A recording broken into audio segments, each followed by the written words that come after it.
বিয়ের ফুলের কলি অর্থাৎ নবনীতা গোয়ায়, তাও আবার জিতুর জন্মদিনে।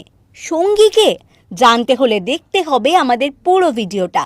কয়েক মাস আগে জিতু নবনীতা তাদের বিচ্ছেদের কথা সোশ্যাল মিডিয়ার মাধ্যমে জানিয়েছেন, যদিও আইনিভাবে এখনও তারা স্বামী স্ত্রী। ৩রা আগস্ট ছিল নবনীতা দাসের জন্মদিন। 2020 সালে অভিনেত্রীর জন্মদিন পালনের মেমরি শেয়ার করে জিতু লিখেছিলেন, খুব খুব খুব ভালো থেকো। 28 আগস্ট জিতুর জন্মদিনে নবনীতা তেমন কিছু তো করলেনই না, বরং তিনি এখন গোয়ায় ছুটি কাটাতে ব্যস্ত। জিতু নবনীতার বিচ্ছেদের পরই উঠে এসেছিল স্নেহাল অধিকারীর সঙ্গে প্রেমে মত্ত নবনীতা।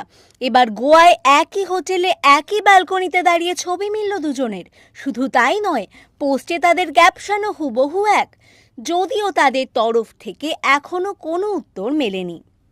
আমাদের ভিডিওটি ভালো লাগলে অবশ্যই লাইক, শেয়ার এবং সাবস্ক্রাইব করতে ভুলবেন না।